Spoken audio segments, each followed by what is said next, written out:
Irmãos, e agora vem a pergunta que não quer calar.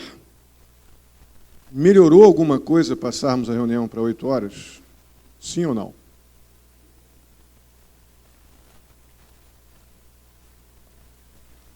Os que acham que sim, levante uma das mãos. Os que acham que não. Os que não acham. Não acham? É justo. Ok. O fato é que quem está aqui de terça-feira está aqui, 7h30, 6 horas, está aqui, ó. Olha o povo de quarta-feira aqui, ó. De quarta. O povo de quarta está aqui. Então, acho que se eu botar às 9, vai chegar às 9, se eu botar às 8, vai botar às 8, se eu botar às 6, vai chegar às 6, não é? Então tá bom. Acho que para a gente que está aqui, né, eu creio que beneficia um pouco, principalmente o pessoal que chega em cima de trabalho, né, horário apertado de chegar em casa, pelo menos para esse horário de verão, que o sol realmente nos atrapalha, mas é como eu disse, o tempo nublado, ele não atrapalha tanto quanto o solão. Né? O solão acho que atrapalha mais nossa cabeça, nossa forma de administrar o tempo fica mais sufocante. Mas com o tempo coberto, acho que a gente consegue administrar melhor. Porém, está feito, eu acho que foi válido, vamos continuar assim, até pelo menos o final do horário de verão. Vamos lá, irmãos. Abram suas Bíblias em Mateus, capítulo 5. Eu estou desejoso que vocês estejam refletindo, relembrando essas qualidades espirituais, na verdade, esses benefícios espirituais que essas características espirituais trazem para nós. Depois, numa outra situação, dentro do mesmo contexto de aproveitamento desse trabalho, desse estudo, eu espero que você esteja lembrando que essas características, elas devem nos identificar. Não são situações utópicas, onde Jesus diz, que bom se você fosse assim. Não é isso que Jesus está dizendo. Jesus está dizendo, porque vocês são assim, então eu olho para vocês e os vejo como felizes. Vocês não vão ser felizes se forem assim. Vocês são felizes por ser assim. Não é? Falamos isso na nossa primeira reunião, primeira parte do nosso estudo. Eu tenho estado preocupado porque vem à minha cabeça, é interessante que não sei se está sendo assim para você, mas vem na minha cabeça essas lembranças espirituais, normalmente quando eu não estou sendo assim,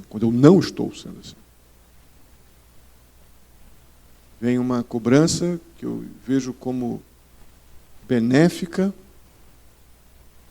para que eu pare e retome da onde desviei. Ou pelo menos tenha consciência para a confissão de pecados. Eu acredito que a palavra de Deus deva ter esse tipo de interação com o nosso dia a dia, para que não seja algo apenas que se limitam a horários religiosos. Não é? Esse momento não tem que ser um mero rito religioso. Tem que ser um complemento daquilo que eu comecei quando eu acordei. Reavaliando, refletindo sobre as verdades que tenho aprendido, sobre os conceitos do Senhor, os princípios do Senhor. E isso, então, ser celebrado aqui quando nos ajuntamos mais uma vez como igreja, para continuarmos recebendo do Senhor e estarmos nesse processo de a cada dia mais parecidos com Cristo. Eu espero que esteja sendo assim para vocês. Desejo, oro por isso constantemente. Vamos ali então, antes da gente olhar o verso 7, deixa eu fazer uma rápida recapitulada. Voltando um pouquinho então para as 4 bem-aventuranças que fechamos semana passada, há uma progressão ali, há uma progressão espiritual lógica naquelas 4 bem-aventuranças que vimos até aqui, porque cada uma pressupõe anterior. O que eu quero dizer com isso? A gente começa com a bem-aventurança, o Senhor Jesus chamando bem-aventurados os humildes, ou o pobre em espírito, ou o humilde em espírito, onde aqui nós vemos que somos convidados a reconhecer a nossa falência espiritual. Quando o Senhor Jesus nos convence, nos chama à condição de pobres em espírito, e quando nós nos postamos diante dele, em nossa adoração mesmo, isso é visto na nossa adoração. Quando nos rendemos para adorar o Rei, o nosso Salvador, nos apresentamos diante dele, dizendo: Senhor, não sou digno do que tenho recebido, muito menos digno de te pedir alguma coisa. Ainda assim estou aqui como um pecador arrependido para te adorar. Esse a Bíblia chama de pobre em espírito, humilde em espírito.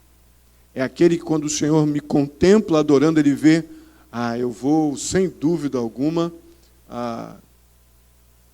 sem dúvida este é um cidadão do meu reino. É o que diz essa bem-aventurança do pobre 3, do pobre 3 não, né, do versículo 3.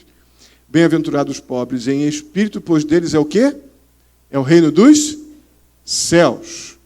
Então é esse que o Senhor contempla e diz: este eu o vejo como um feliz. Porque ele já se apresenta para mim não como alguém que tem algo a receber, mas ele se apresenta a mim como alguém que não tem nem o que dar, nem o que receber. Esse é um cidadão do meu reino. Esse é o cidadão do meu reino. Esse é o que sabe quem eu sou e sabe muito bem quem ele é. Então, este pobre em espírito, muito obrigado, meu irmão. Ele, sem dúvida alguma, ele receberá, pois dele é o reino dos céus. Entendem isso? Aí depois, nessa progressão espiritual, né, nesse processo crescente, onde uma bem-aventurança está ligada à outra, vemos aqueles que choram. Choram por quê? Choram por causa do seu pecado. Não chora por causa de coisas desse mundo apenas. Chora por causa do seu pecado. Eu tenho ofendido o meu Salvador deliberadamente, a maioria das vezes conscientemente. Reconheço que Ele me ama a ponto de entregar o Filho para morrer por mim, e ainda assim, eu decidida e deliberadamente eu peco contra Ele. E eu choro por isso. É, sem dúvida alguma, o humilde em espírito. Somente o humilde em espírito, o pobre em espírito, aquele que reconhece sua posição diante de Deus, somente esse chora. A lágrima que o Senhor realmente considera e dá o consolo do seu perdão. O consolo, a palavra consolo aqui, a expressão quando Jesus diz que vos deixarei o perdoador, o consolador, é para aqueles que choram diante da consciência de que pecaram contra o Rei, o seu Salvador.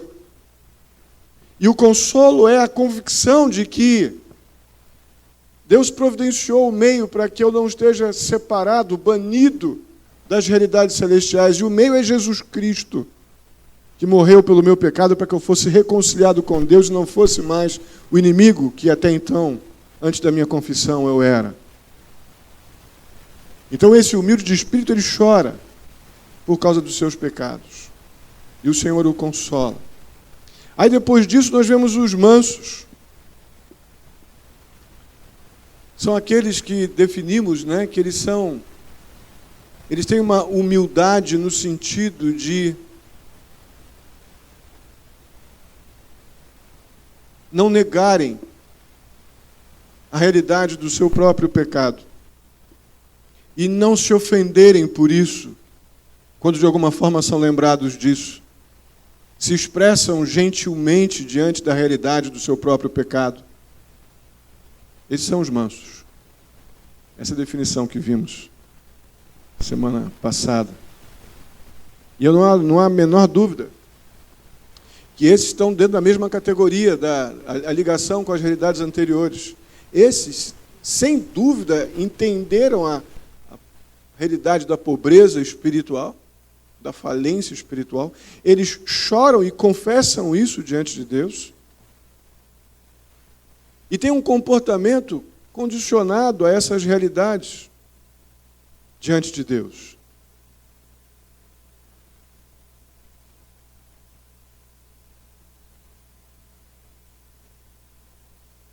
E a quarta bem-aventurança, lembrando que essas 4 primeiras, elas estão ligadas, dizem respeito a este relacionamento nosso com Deus. Tem uma ênfase maior nesse sentido. Então, a quarta bem-aventurança, associada a todas essas realidades anteriores, é a fome, a sede de justiça. Porque do que vale, irmão, confessar? Do que vale lamentar o nosso pecado? Do que vale reconhecer a verdade do nosso pecado diante de Deus e dos homens se a gente para aí? O que adianta? Isso é que caracteriza o religioso. É o que não perde a chance de acender uma vela, mas quando a vela apaga, acabou tudo. Tem que nos definir aqui, no que diz respeito a homens e mulheres crentes que se identificam com essas características espirituais, é que a nossa fome, a nossa sede do Senhor, ela não para. Na verdade, a confissão de pecados, ela tem que gerar maior fome, maior sede de Deus o tempo todo. À medida que eu sou saciado e me apresento de novo como pecador diante do Senhor, e tenho do Senhor o que preciso para ter essa minha carência saciada, esse processo não acabará até o dia de estarmos com Cristo nos céus. Tem coisa mais danosa a vida de uma pessoa que já confessou Cristo como Senhor, é o momento de estagnação que se dá quando a gente deixa de ter fome e sede do Senhor. Julga que já aprendeu, julga que já sabe, julga que não é um pecador tão ruim assim. Aí eu começo a procurar pessoas e até encontrar dentro do meu senso corrompido de certo e errado, que tem pessoas piores do que eu. Aí eu vou e me autossatisfaço. Essa pessoa geralmente não tem mais sede e fome de Deus. Ela não nega que Ele existe, mas não o procura como alguém que o único que pode saciar sua sede, a não ser na próxima, quando chegar a próxima calamidade na sua vida. Aí volta. Não é? Vive de calamidades em calamidades. Muito bem. Esses são as 4 primeiras bem-aventuranças que têm uma realidade muito íntima, uma interligação muito grande com o nosso relacionamento com Deus, e uma está completamente dependente da outra. Agora, essas 4 próximas, que vamos ver delas hoje, se der tempo, 2, nós vemos um pouco, ou vemos mais do nosso relacionamento uns com os outros. Não que não haja aqui também algo que nos liga a Deus em nossa convivência, mas, sem dúvida, aqui nós temos mais características do nosso relacionamento entre nós. Quem são esses do verso 7? Bem-aventurados os misericordiosos, pois obterão misericórdia. A palavra misericórdia, ela, num primeiro momento, ela é sinônimo de uma palavra que também não tem uma explicação muito objetiva para ela. O campo semântico dessa palavra, compaixão, ele é grande. E, francamente, não é uma palavra que eu tenha grande simpatia por ela. Mas é a palavra que explica a ideia da misericórdia, ou pelo menos define no primeiro momento. Mas algo que me satisfaz dentro da ideia da compaixão é o princípio da piedade. Aí você pensa, mas piedade é outra palavra que eu tenho que encontrar significado. Então, a palavra sinônima a essas, que mais caracteriza ou mais define compaixão e piedade, é empatia, que é outra palavra que a gente tem que definir. Empatia é a capacidade de se colocar no lugar do outro. Eu sou empático com aquela realidade ali, daquela outra pessoa. É como se pegasse aquela realidade e trouxesse para mim. Então, o misericordioso, uma das características do misericordioso é a capacidade de colocar-se no lugar do outro. Ter compaixão. Piedade. Por quem? Por quem está passando aflição física, moral, emocional, social, até, neste momento agora, nessa circunstância, espiritual. Por isso que a gente precisa distinguir misericórdia de graça. Porque elas são distintas. A misericórdia, ela tem como um alvo primeiro, um alvo primário, a capacidade de tratar, ser empático com a dor das pessoas. E aqui, num primeiro momento, ainda primariamente falando, a dor física, mental, moral, emocional. Misericórdia, ela é empática com as necessidades dos outros no aspecto miséria, desprezo. E tudo isso é resultado do pecado. Todas essas realidades aqui, as dores emocionais, as dores físicas, numa realidade não apenas de patologias, né? Mas tem até dor física, que ela é também resultado de pecado. E eu creio que é nesse sentido que a gente pode trabalhar com a questão da dor também. Mas tudo isso aqui, de forma geral, o desespero, a miséria, tudo isso é resultado de pecado. A misericórdia se relaciona com as desgraças que são o efeito colateral do pecado. A graça, ela sempre lida com o pecado. E com aquela culpa que o pecado gera no primeiro momento, ou propriamente dito. Como é que isso ficaria na prática? A misericórdia tem aquela ideia do 193. Diz que resgate. A pessoa vem, coloca a tala, imobiliza, leva na ambulância, põe no soro, põe no oxigênio e leva, é o primeiro socorro. O princípio aqui da ajuda, o princípio da presencial, né, de um socorro imediato. A graça é diferente. A graça, como ela lida diretamente, numa primeira instância, ela lida com o pecado, então a graça, ela concede perdão. A graça, ela restaura, reconcilia. A misericórdia, ela é a ação emergente que trata as realidades das consequências do pecado. A graça, ela reconcilia o pecador culpado com Deus mediante a obra de Cristo.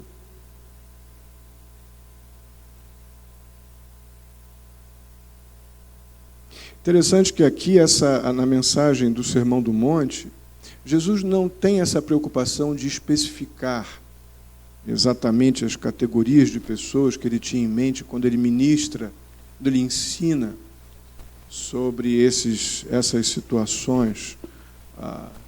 Ele diz para os seus discípulos que eles deveriam ser misericordiosos. Jesus não tem a preocupação de categorizar como nós fizemos aqui.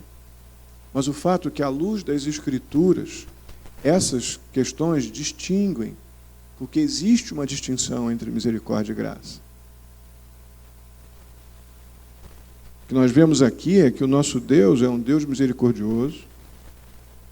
Nosso Deus, ele dá provas de misericórdia continuamente.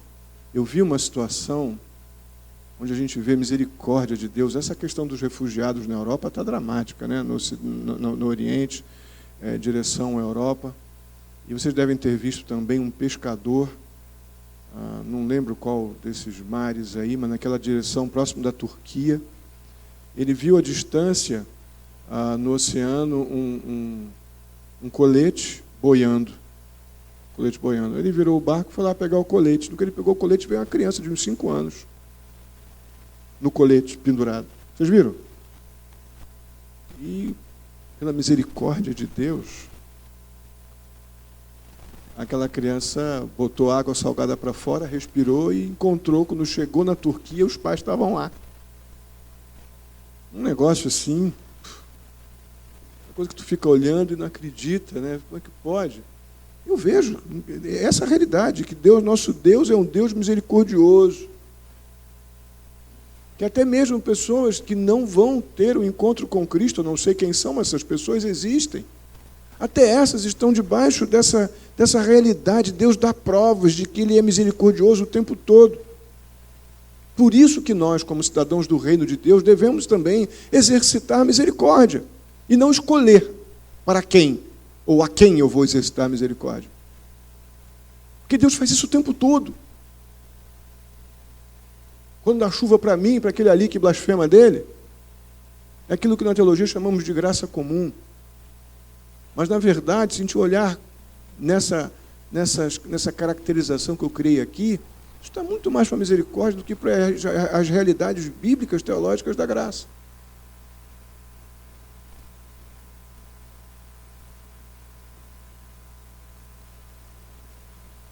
O problema, por que o Senhor Jesus ele ministra, porque ele não diz aqui, bem-aventurados os que são abençoados com a minha graça, que eles serão salvos. Não tem essa bem-aventurança aqui.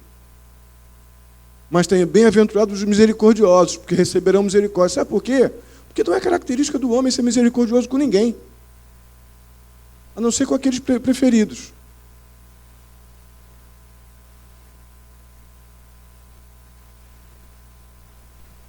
A tendência do ser humano é se isolar diante da dor do outro, principalmente se for afetar nosso conforto, se for afetar nossa estabilidade. A gente contempla a calamidade, vira o canal e vai ver futebol como se não tivesse acontecido nada. Muitas coisas que a gente vê, a gente não pode fazer nada, fisicamente, sim. Mas a gente sempre pode clamar e pedir ao Senhor misericórdia. Sempre tem algo para que possamos fazer. Seja espiritualmente ou presencialmente. A questão é que a gente muito facilmente abandona a característica da misericórdia porque julga que está muito distante de nós, mas olha, Deus é misericordioso o tempo todo. O tempo todo. É uma loucura o que eu vou dizer agora, mas é uma verdade.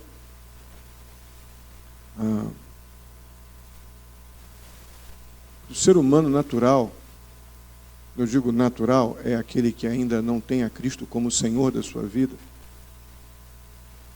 E assustadoramente, até alguns daqueles que têm já Cristo como Senhor da sua vida, a vingança é mais saborosa que a misericórdia.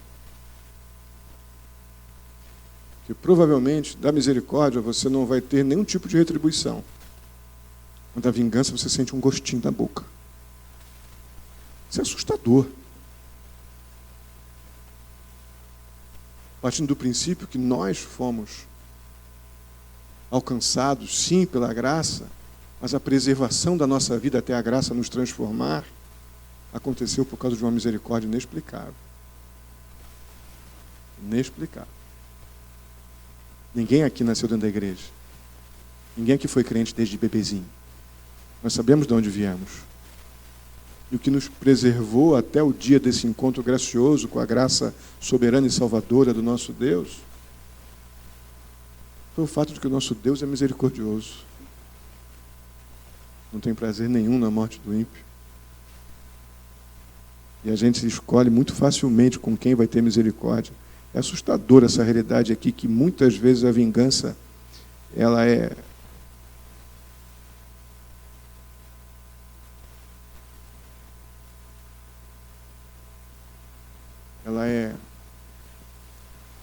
uma primeira atitude emocional que temos diante das situações, porque ela dá um saborzinho na boca. Já a misericórdia é sem graça, né? Misericórdia é meio sem graça. Quando comparada com a vingança, né? Mas o fato é que o nosso Senhor Jesus nos diz que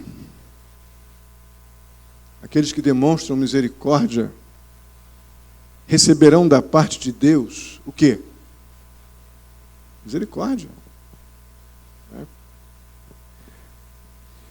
E aqui, eu não sei se você já fez essa situação um pouco contraditória na tua cabeça, mas tem algo que pode parecer contraditório. Então, eu faço misericórdia, exerço misericórdia, então por isso eu recebo misericórdia.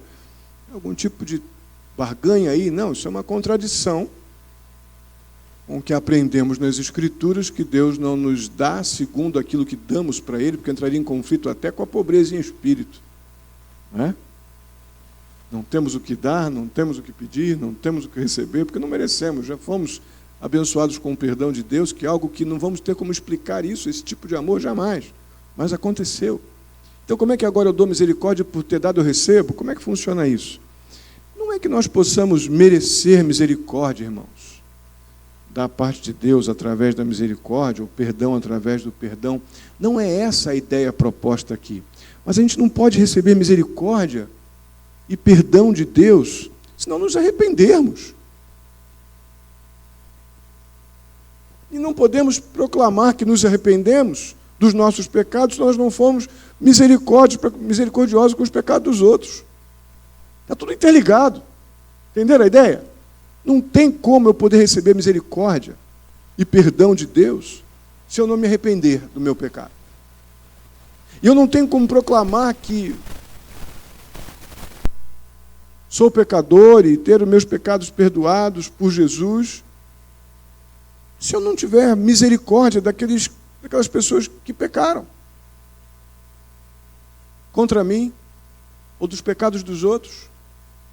Então está tudo muito interligado, nada nos impulsiona mais a ideia ou a realidade do perdão do que o entendimento de que nós somos pecadores. Tem motivação maior do que essa para perdoar? Olha para você. Nenhum de nós vai querer ficar exibindo uma camiseta evangélica, camiseta gospel. Eu não fui perdoado. Aí sai desfilando na rua. Uma camiseta, eu não fui perdoado. Eu vou à igreja, mas não fui perdoado. Alguém vai fazer isso? A gente vai colocar, sou perdoado pelo sangue de Jesus. Aí vamos botar essa camiseta. Não é? É por causa disso que você exercita perdão. Porque não tem nada em você e em mim que possa me fazer merecer a realidade de crer de que fomos perdoados. É isso que nos habilita a perdoar. Somente naqueles surtos de crise, que já estamos com outras realidades pecaminosas nos vencendo, nos corrompendo, é quando o ódio é tão grande no nosso coração que eu esqueço até que eu ofendi em primeiro lugar aquele que digo que me salvou. Então estamos naquela fase de desabilitados a perdoar, porque nem sequer estamos identificando a grandeza do perdão que recebemos. Aí é uma outra história para outro dia. Mas caso contrário, a convicção de ter sido perdoado é o que me habilita a exercitar a misericórdia, perdoando, me compadecendo do outro, sem precisar entrar no mérito aqui das realidades que envolvem perdão. Perdão passa sempre da parte do que está recebendo a ação do perdão, ele não obrigatoriamente ele mudou. Perdoar é uma decisão. Agora, o processo do perdão se completa, por isso que eu digo sempre que perdão, quando o processo é completo, ele é uma rodovia de mão dupla. Porque se aquele que está sendo perdoado arrependeu-se do seu pecado, Mateus capítulo 18, versos 15, 16, 17, ali vai dizer que você ganhou o teu irmão. Quando você o confronta e ele se arrepende, você ganhou o seu irmão. Porque ele é arrependido, está reconciliado. Mas a atitude de perdoar, ela parte de um coração de uma pessoa perdoada. Agora, se o perdão vai ter todos os seus efeitos na vida do outro, depende se ele se arrependeu do pecado dele ou não. Não é aquelas máximas neopentecostais inúteis. Eu declaro perdão, o outro não está nem aí. Você está livre da culpa, sim, ou da realidade da amargura do pecado. Mas o outro, ele só vai receber os benefícios do perdão se ele se arrepender. Mas o contrário, ele continua amargo, mas você está livre. E você rendeu-se aos pés do que você já recebeu da parte de Deus, né, que é o perdão através de Jesus Cristo. Na verdade, nada prova mais claramente que fomos perdoados por Deus em Cristo Jesus do que a nossa prontidão para perdoar. Nada é mais visível, né, do que nessa realidade, né, de convicção de que fui perdoado. Quando eu tenho prontidão, estou pronto para perdoar. Então, obviamente, eu estou querendo dizer o que com isso? Que perdoar e ser perdoado demonstra muito na prática essa ideia de ser misericordioso e receber misericórdia. Essas coisas andam inseparáveis. Ou inseparavelmente juntas. Elas caminham juntas. Lá em Mateus 18, versos 21 a 35, lembra daquela parábola do credor incompassivo? Ele foi perdoado, mas quando aquele outro que devia a ele não perdoou, ele já botou o cara no pelourinho, né? Jesus diz, não é assim que funciona não, rapaz. O mesmo acontece com o manso.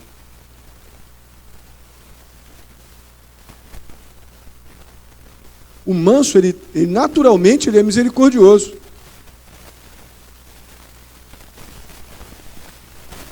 Essa característica da empatia com a capacidade de reconhecer que você também é pecador e que o outro é pecador, isso nos coloca numa posição de completamente dependentes diante do Senhor.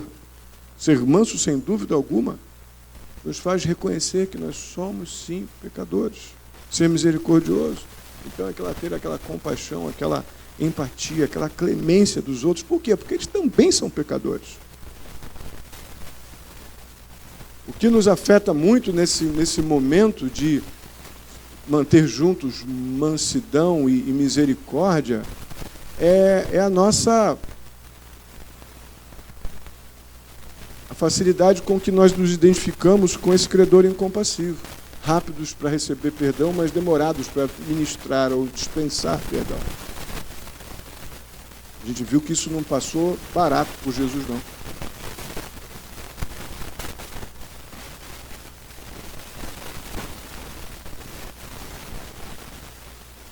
E agora? Agora com esse novo horário eu tenho que ver o que eu vou fazer.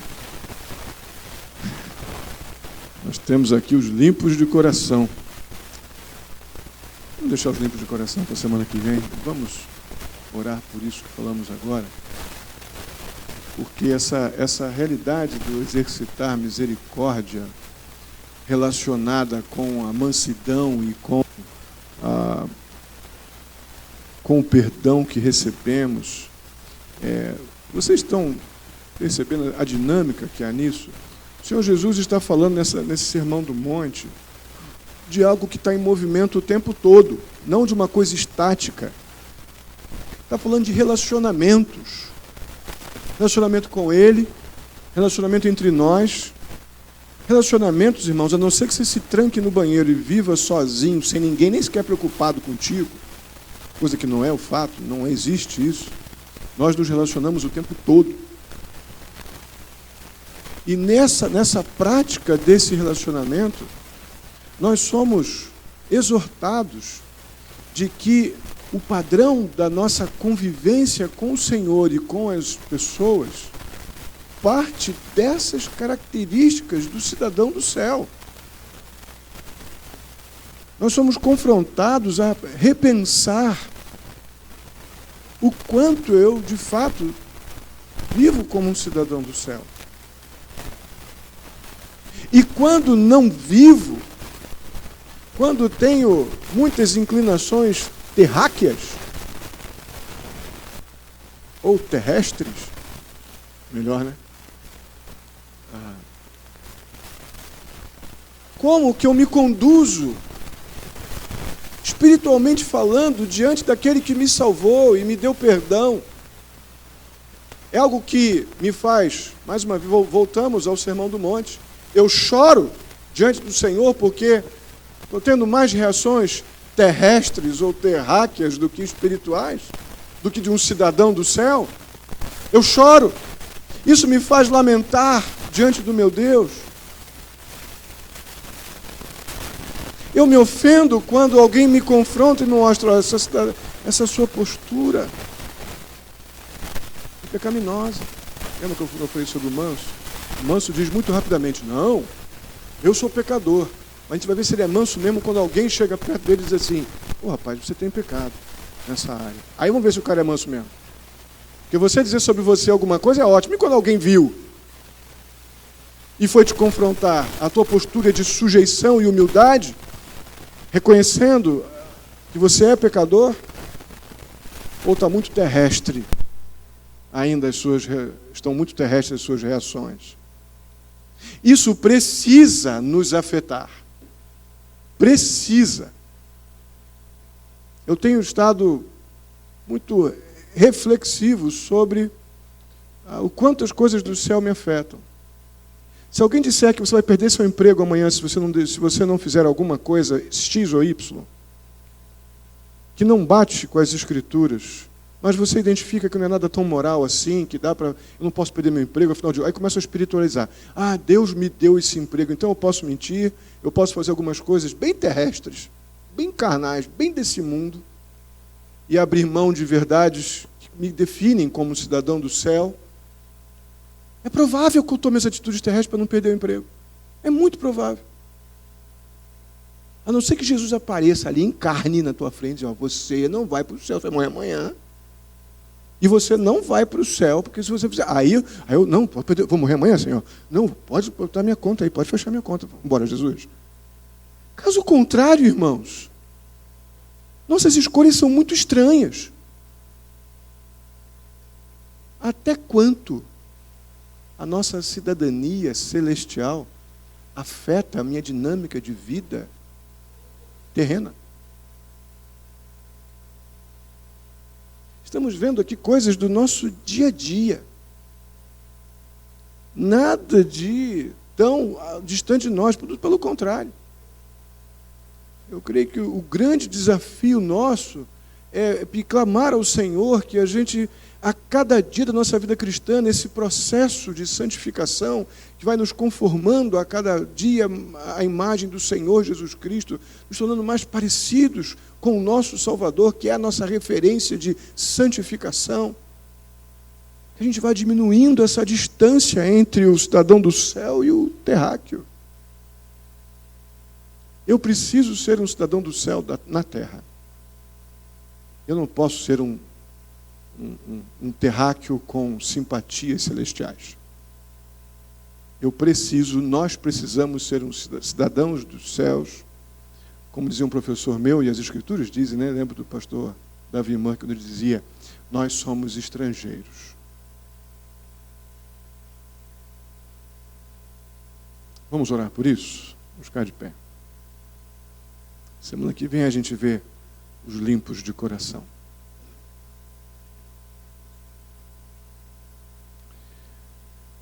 Senhor querido, muito obrigado pela oportunidade de refletirmos mais uma vez sobre as características, ó Deus, da nossa cidadania celestial.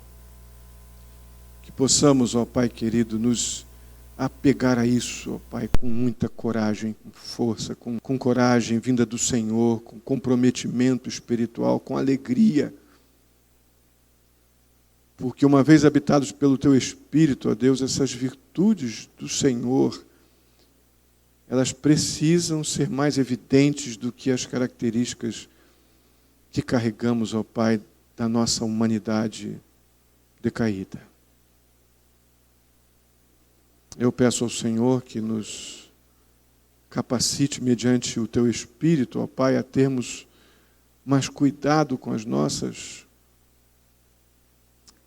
atitudes, ações, reações, emoções, vontades, que elas possam estar conformadas, ó Deus, à identidade celestial que recebemos em Cristo Jesus. Assim eu te peço, muito agradecido, em nome de Jesus. Amém.